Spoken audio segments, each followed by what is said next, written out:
You know, but the day after the fight, right after the day after, I woke up and told my wife, "Why did I do that?" I don't know. I just don't know what the hell goes on. Is it true that you made $170 million from this fight? I made a lot of money, the most money I've made ever. I gave him a chance, and that's all one needs is just a chance. Mike Tyson and Anthony Joshua have just sent shockwaves through the boxing world, and the fallout is already spreading fast. Their explosive claims involving Jake Paul and an alleged $5 million bribery controversy have fans and fighters buzzing.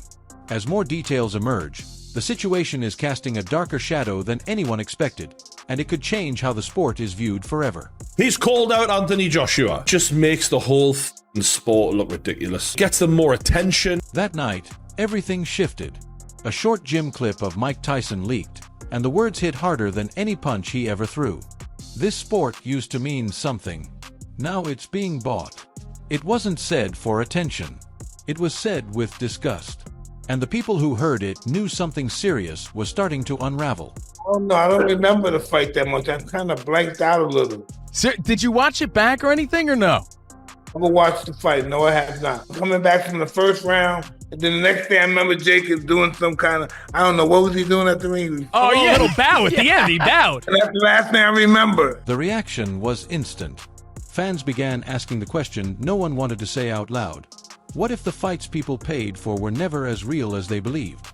What if behind the gloves and cameras were deals, money trails, and outcomes shaped long before the bell ever rang?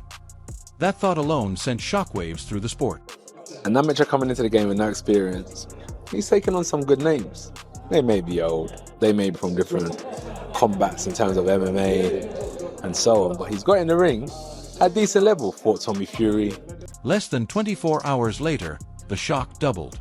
Anthony Joshua spoke during a training session, and his words echoed Tyson's tone almost perfectly. People are being paid to play roles.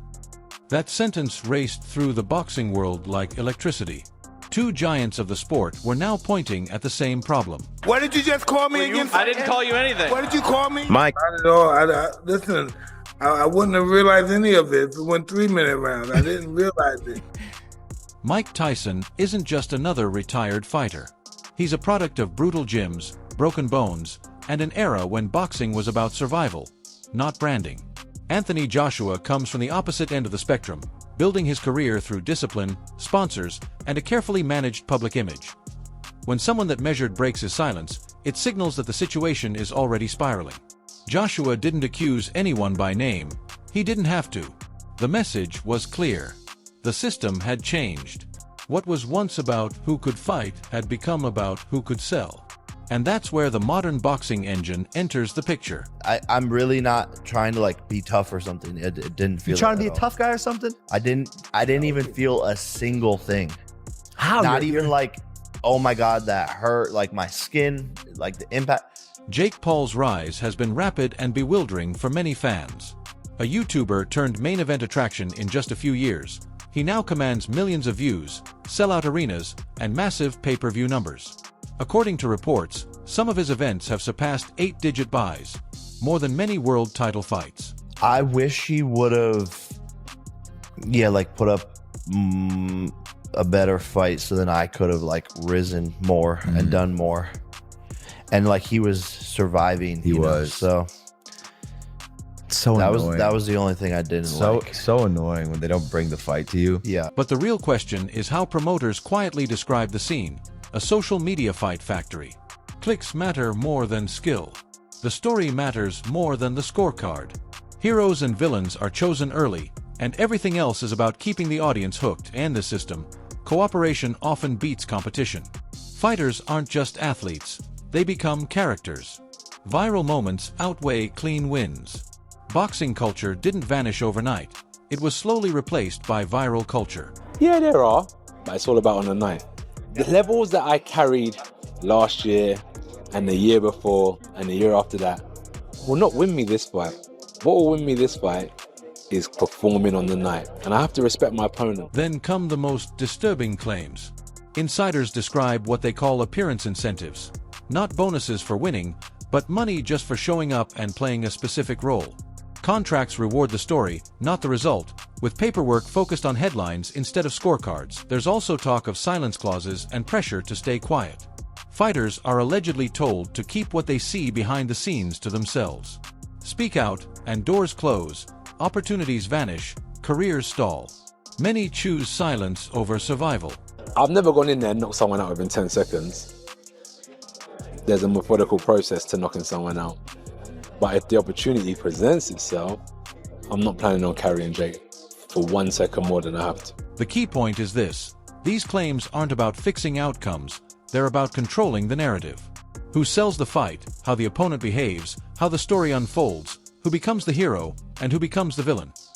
And that's why Tyson and Joshua's next move shook the entire industry.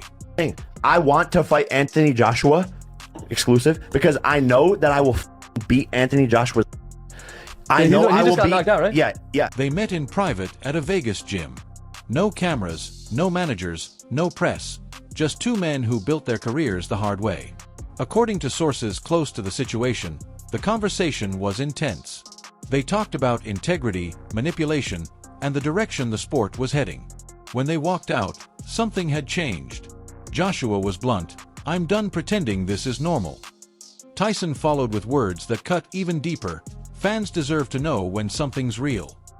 Those two lines told the entire story. This wasn't about money. This was about conscience. And they love you over I could there. go pick up like a big bag of rupees just for beating his You ass. totally could. They love you. The timing couldn't have been worse for Jake Paul's camp. Normally, he reacts instantly to any controversy. This time, nothing. No tweets, no interviews, no live streams, just silence. In boxing, silence is never accidental. Meanwhile, fighters across divisions showed quiet support: likes, shares, subtle comments. No one said everything out loud, but everyone knew exactly what was happening. Bro, he got hit with a bomb, a right-hand bomb. The sport now stands at a crossroads. Old school boxing versus the new machine, integrity versus influence, skill versus storyline, respect versus reach. Tyson and Joshua didn't choose to lead this fight. It was forced on them by a system they no longer recognize. If even part of these claims is true, the fallout will be enormous. Fan trust shattered, sponsors rethinking deals, fighters questioning their careers, regulators stepping in. The manufactured fight economy cannot survive real scrutiny. This isn't about Jake Paul anymore. It's about whether boxing remains a sport or becomes pure entertainment. The storm has already begun. And once legends stop shielding the system, nothing stays hidden for long.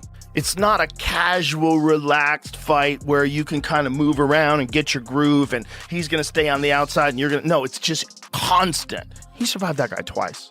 He survived, in my opinion, the most skillful heavyweight of all time. Twice. And you're going to go box him? And the toughest guy you fought before was 40 years old Anderson Silva? Those the toughest guys so far you fought? What made the situation even stranger wasn't what happened next. It was what didn't. Jake Paul, usually lightning fast at responding to controversy, was completely silent. No tweets, no angry videos, no reaction clips, just silence. And not the harmless kind. This was the kind of silence that makes a room tense, the kind where everyone keeps checking their phone because something should be happening, but isn't. When a man who thrives on attention suddenly stops speaking, the noise only gets louder. The boxing world noticed immediately. Commentators paused mid-sentence, fans refreshed his accounts like they were counting down to an event, even rival fighters braced for a storm, but nothing came. The silence became the story. Inside the sport, the quiet was read clearly: damage control. When you have nothing safe to say, you say nothing, and that told people everything they needed to know.